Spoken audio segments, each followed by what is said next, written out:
विजयनगर राज्य का अपने पड़ोसी राज्य से मनमुटाव चल रहा था।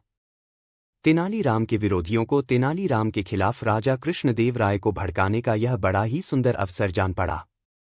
एक दिन राजा कृष्णदेव राय अपने बगीचे में अकेले बैठे पड़ोसी राज्य की समस्या के बारे में ही सोच रहे थे कि तभी एक दरबारी उनके पास पहुंचा और बड़ी होशियारी से इधर उधर झांकता हुआ राजा के कान के पास मुंह ले जाकर बोला, महाराज, कुछ सुना आपने? नहीं तो डॉट क्या हुआ? राजा चौंके।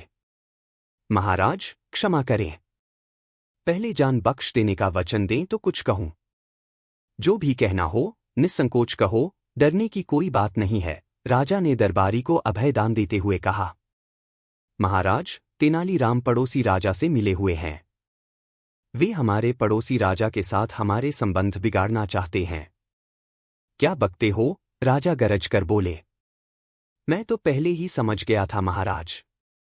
तेनालीराम ने आपके ऊपर ऐसा जादू किया हुआ है कि आप उसकी शिकायत सुन ही नहीं सकते, या यूं कहिए कि तेनालीराम की शिकायत आपके कानों को सहन नहीं होती। तेनालीराम राज्य का सच्चा वफादार है। वह कभी राजद्रोह नहीं कर सकता। तुम्हें कहीं से अवश्य ही गलत सूचना मिली है, राजा कृष्णदेव राय ने उस दरबारी से कहा। महाराज, आपको जितना विश्वास तेनालीराम की सच्चाई पर है, उससे कहीं अधिक विश्वास मुझे अपनी इस सूचना पर है। पूरी तरह जांच व परख करके ही मैंने आप तक यह सूचना पहुंचाई। जब उस दरबारी ने खूब जोर देकर अपनी बात कही तो राजा को सोचने पर मजबूर होना पड़ा। राजा ने कहा, ठीक है, मैं इस बात की जांच करूंगा और अगर तेनालीराम दोषी पाया गया तो उसे अवश्य ही कठोर दंड दिया जाएगा। राजा की इस बात से प्रसन्न होकर दरबारी अपने घर चला गया। दूसरे दिन कृष्णदेव राय ने तेनालीराम को एकांत में बुलवाया और बोले, तेनालीराम, हमें सूचना मिली है कि तुम हमारे शत्रु राजा से मिलकर हमारे विजयनगर राज्य को दूसरे के अधीन कराना चाहते हो। तेनालीराम ने जब अपने ऊपर लगाया गया यह आरोप सुना तो वह सिर से पैर तक कांप गया। वह राजा को इस बात का क्या उत्तर दे, उसे एकाएक यह भी सुझाई नहीं पड़ रहा था। राजा ने जब तेनालीराम को चुप देखा तो वह क्रोध से भभक उठे और बोले, तो तुम्हारे चुप रहने का यही अर्थ लगाया जाए कि तुम अपना अपराध स्वीकार करते हो? यह सुनकर तेनालीराम की आंखों में आंसू आ गए। वह बोला, महाराज की बात काटने का साहस न तो मैंने अब तक किया है और न ही कभी भविष्य में कर सकूंगा। राजा तो क्रोध से भरे हुए थे। तेनालीराम के इस उत्तर से वे और भी भड़क उठे।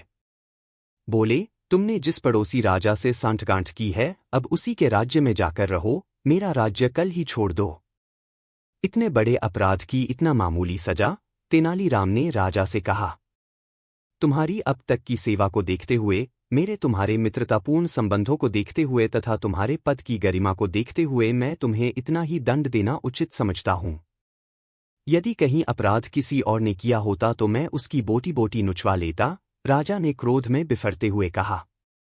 तेनालीराम ने राजा का फैसला सुना और अपनी सफाई में एक भी शब्द नहीं कहा। बेचारा चुपचाप सिर झुकाकर राजा के सामने से चला गया। दूसरे दिन जब तेनालीराम के विरोधियों ने यह सुना कि तेनालीराम राज्य छोड़कर चला गया है तो उनकी खुशी की सीमा न रही। वह सब राजा पर अपना प्रभाव बढ़ाने के उपाय सोचने लगे और अपनी पदोन्नति के मंसूबे बांधने लगे। तेनालीराम विजयनगर राज्य के शत्रु राज्य की राजधानी पहुंचा और वहां के राजा से मिला। उसने उस राजा के गुणों का वर्णन छंदबद्ध करके उसे सुनाया। राजा अपनी प्रशंसा सुनकर खुशी से झूम उठा। उसने तेनालीराम से उसका परिचय पूछा।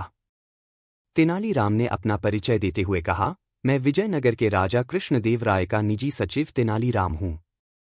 उस राजा ने तेनालीराम की बहुत प्रशंसा पहले ही सुन रखी थी, लेकिन तेनालीराम से भेंट का यह पहला अवसर था। उस राजा ने तेनालीराम का भरपूर स्वागत किया। तेनालीराम ने इस स्वागत के लिए राजा को धन्यवाद दिया। राजा बोला, तेनालीराम, राजा कृष्णदेव राय हमें अपना शत्रु मानते हैं, फिर भी तुम हमारे दरबार में निडर होकर कैसे चले आए? तुम तो राजा कृष्णदेव राय के निजी सचिव हो। यहां शत्रु के राज्य में तुम्हारा कोई भी अनिष्ट हो सकता है? राजा ने हालांकि सच कहा था। फिर भी तेनालीराम ने मुस्कराकर कहा, राजन, आप विद्वान हैं, आपके पास अपार शक्ति है। आप सुयोग्य प्रशासक हैं और प्रजा की भलाई चाहने वाले हैं। बिल्कुल ऐसे ही गुण हमारे महाराज में भी हैं। वे आपको अपना शत्रु नहीं, मित्र मानते हैं। आपकी इसी भ्रांति के निवारण के लिए महाराज ने मुझे आपके पास भेजा है। महाराज हमारे दुश्मन नहीं, दोस्त हैं। आश्चर्य से चौंकता हुआ राजा बोला, लेकिन हमारे जासूसों ने तो हमें यह खबर दी थी कि राजा कृष्णदेव राय हमारे राज्य पर हमला करने की तैयारी कर रहे हैं। हाँ राजन, हमारे गुप्तचरों ने हमारे महाराज से यही बात आपके लिए भी कही थी। तभी हमारे महाराज ने मुझे आपके पास भेजा है। युद्ध कभी किसी के लिए लाभकारी हुआ है जो आप जैसे दो विद्वान राजाओं को लाभकारी होगा, तेनालीराम ने कहा। उस राजा पर तेनालीराम की बातों का असर हुआ। वह बोला, लड़ाई तो मैं भी नहीं चाहता, लेकिन यह बात साबित कैसे हो कि राजा कृष्णदेव राय सच्चे दिल से सुलह के इच्छुक हैं। आप कल ही कुछ उपहार व संधि पत्र देकर अपना एक दूत विजयनगर भेज दें। उस दूत को मैं भी अपना एक पत्र दूंगा। यदि महाराज कृष्णदेव राय आपका उपहार स्वीकार कर लें तो मित्रता समझी जाए, और यदि वे उपहार लौटा दें तो आप मुझे जो चाहें दंड दे दें। लेकिन यह तो मेरी तरफ से सुलह का पैगाम हुआ। यह तो मेरी हेठी मानी जाएगी, राजा ने कहा। लेकिन संधि प्रस्ताव लेकर तो मैं स्वयं आपकी सेवा में उपस्थित हुआ हूं। पहल तो हमारे राज्य की ओर से है। राजा की समझ में यह बात आ गई। उसने दूसरे ही दिन अपना एक विशेष दूत कुछ उपहार साथ देकर विजयनगर भेज दिया। उधर राजा कृष्णदेव राय को भी यह पता चल चुका था कि तेनालीराम बेकसूर था।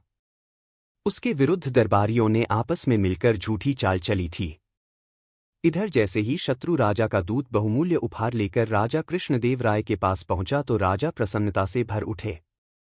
उन्होंने मन ही मन तेनालीराम की बुद्धिमानी की प्रशंसा की और उस दूत के साथ ही अपना मंत्री भी उस राजा के लिए उपहार देकर भेज दिया। राजा कृष्णदेव राय ने अपना एक विशेष पत्र भी उस राजा के नाम लिखा कि तेनालीराम को तुरंत वापस भेज दिया जाए।